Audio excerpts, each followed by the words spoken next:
गोपालगंज चलते हैं, विशाल सिंह हमारे साथ हैं। विशाल, जो नौजवान हैं, युवा वोटर्स हैं, मुझे हमारी टीम ने बताया कि आपने उनसे बहुत मुलाकात की है, उनका एक असेसमेंट किया है, वो किस तरफ जाएंगे, उनका क्या रुख है, ये आप दर्शकों को अगर बता सकें।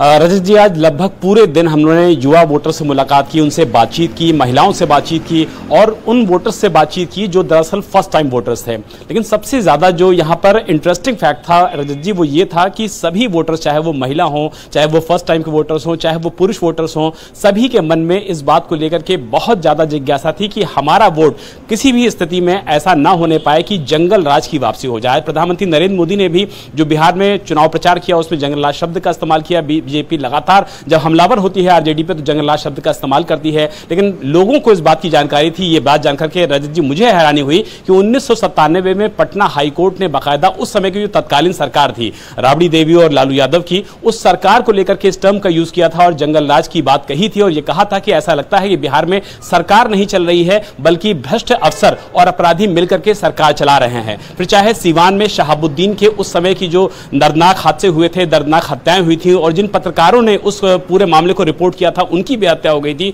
तो ये कुछ ऐसे मामले थे जिसको लेकर के लोग अभी भी सोच करके सिहर उठते हैं। वो कहते हैं कि हम रात में जब निकलते थे उस समय तो हमको इस बात की गारंटी नहीं होती थी कि हम अपने घर वापस लौट के आएंगे कि नहीं आएंगे। बच्चों की सुरक्षा को लेकर के लोग यहां से गोरखपुर शिफ्ट हो गए थे, क्योंकि गोरखपुर यहां से सटा हुआ इलाका है, देवरिया और गोरखपुर। तो इस तरीके के लोगों को अगर मन में जहन बातें याद आती हैं तो वो अपने आप को सोच करके सिहर उठते हैं कि किसी भी एंगल में, किसी भी कोशिश में हमको उस दौर को वापस नहीं लाना है। तो आप विशाल ये कह रहे हैं कि जो पुराने लोग हैं उन्होंने नौजवानों को ये सारी बातें ट्रांसफर की और इसका असर नौजवानों के दिलो दिमाग पर है।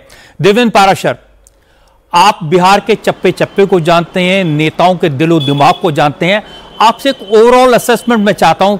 क्या असेसमेंट है एनडीए के नेताओं का बिहार के चुनाव को लेकर पहले फेज की वोटिंग के बाद?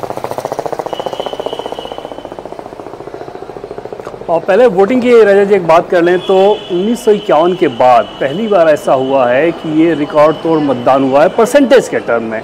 और 1998 का जो लोकसभा का इलेक्शन था उस समय 64.66% मतदान हुआ था। दूसरी तरफ विधानसभा के हिसाब से बात करें तो 2000 का जो विधानसभा का चुनाव था उसमें 62.57% वोटिंग हुई थी। इस बार 64.66% वोटिंग हुआ है और जाहिर तौर पे एनडीए के लिए से अगर बात करें तो वो लोग इसको बहुत अपने पक्ष में मान रहे हैं। अब आ गई नंबर्स के हिसाब से अगर बात करें तो आखिर 121 सीटों पे जो 18 जिलों पे चुनाव हुए हैं वहाँ के 121 सीटों पे उसमें बीजेपी जेडीयू अपने आप को कहाँ देख रही है। तो रजत जी इसमें आपको एक दिलचस्प जानकारी दूँ कि बीजेपी और जेडीयू के नेता ये मान रहे हैं कि महिलाएं फेयरवेल वोट के तौर पे नीतीश कुमार के पक्ष में, नीतीश कुमार को फिर से मुख्यमंत्री बनाने के लिए बहुत एक लैंडस्लाइड विक्ट्री के तौर पे वोटिंग कर रही है। नंबर्स के हिसाब से अगर बात कर लें तो बीजेपी का अपना आकलन है कि जिन 48 सीटों पे वो चुनाव लड़ी उसमें से 38 से 40 सीट वो जीत रही है। दूसरी तरफ जेडीयू की बात करें तो जेडीयू ने जिन 57 सीटों पे चुनाव लड़ा है उसमें बहुत कंजर्वेटिव फिगर अगर हो तो भी वो मान के चल रहे हैं कि 40 सीट्स उनके पक्ष में है। जो कमजोर कड़ी है उसमें एनडीए के नेताओं का ये मानना है कि एलजेपी जिन सीटों पे चुनाव लड़ रही है वो उनकी सबसे कमजोर कड़ी है और उस कंडीशन में ब्रह्मपुर या इस तरह की 1-2 सीटों को अगर छोड़ दें तो इस फेज के जिन सीटों पे आज वोटिंग हुआ है उसको लेके बहुत ज़्यादा उत्साहजनक रिपोर्ट उनके पास नहीं है। लेकिन बीजेपी और जेडीयू का अपना जो कोटा है उसके हिसाब से एनडीए के नेता बहुत कंजर्वेटिव कंडीशन में भी इन इस 121 सीटों में से 68 का आंकड़ा मिनिमम मान रहे हैं और अगर अच्छा रहा, थोड़ा ऑप्टिमिस्टिक रहे तो 80-82 के पास भी जा सकता है। और उस लिहाज से वैसे भी एलजेपी को जो सीटें मिली थी देवेंद्र वो थोड़ी मुश्किल सीटें थी, तो जाहिर है आपका अंदाजा बिल्कुल सही है। जो बीजेपी और जेडीयू है इसका दावा ज्यादा सीटों पर हो सकता है। नीतीश चंद्र, आपसे असेसमेंट चाहिए महागठबंधन का। अब मैं रोज देखता हूं महागठबंधन के नेताओं से बात करते हैं, पर्सनली, फॉर्मली, इनफॉर्मली। क्या अंदाजा है उन लोगों का आज जो सीटों पर पोलिंग हुई है उनको लेकर? जी हाँ, महागठबंधन के कई नेताओं से मेरी बात हुई। अभी अलग अलग जिलों से वो कह रहे हैं कि फीडबैक हम ले रहे हैं, लेकिन कुछ नेताओं से मेरी बात हुई, उनका ये कहना है कि पिछली बार जो उनका प्रदर्शन रहा था उसके थोड़े कम के आसपास वो रहेंगे। तो यहाँ ध्यान देने वाली बात यह है कि पिछली बार जो कामयाबी मिली थी महागठबंधन को, खासतौर से आरजेडी को, वो उसमें से ज्यादा सीटें पहले चरण में थी। पिछली बार 75 सीटें आरजेडी जीती थी, जिसमें से 42 सीटें पहले चरण में जीती हुई थी। ऐसी स्थिति में यदि सत्ता तक आरजेडी को पहुंचना था तो उनके लिए जरूरी था कि पहले चरण में वो लीड लेते। लेकिन पहले चरण में जिस तरह की खबरें आ रही हैं उसमें यह साफ तौर पर दिख रहा है कि एनडीए को यहाँ बढ़त मिलती दिख रही है। दूसरी बात यह कि जेडीयू की जो जेडीयू के जो उम्मीदवार थे पहले चरण में 57 उम्मीदवार हैं। सबसे ज्यादा एनडीए में जेडीयू के उम्मीदवार इस बार हैं। हम सब जानते हैं कि पिछली बार नीतीश कुमार का जो परफॉर्मेंस था जेडीयू का, वो काफी खराब रहा था और उसकी वजह थे चिराग पासवान और उपेंद्र कुशवाहा। चिराग पासवान की वजह से 34 सीटों पर और उपेंद्र कुशवाहा की वजह से 10 सीटों पर नुकसान हुआ था। इस बार दोनों इनके साथ हैं। इसके अलावा कई नई चीजें जुड़ी हैं, जो तमाम सोशल वेलफेयर की स्कीम्स हैं, महिलाओं का जो झुकाव रहा है, तो इसकी वजह से नीतीश कुमार के लिए, जेडीयू के लिए इससे नीचे जाने की कोई वजह नहीं है, इससे ऊपर जाने की गुंजाइश है। और इस तरह की खबरें भी आ रही हैं कि जेडीयू का स्ट्राइक रेट इस बार काफी अच्छा देखने को मिलेगा। अब इसको रीजन वाइज यदि आप देखें तो शाहाबाद में पिछली बार प्रदर्शन बहुत अच्छा नहीं था बीजेपी का।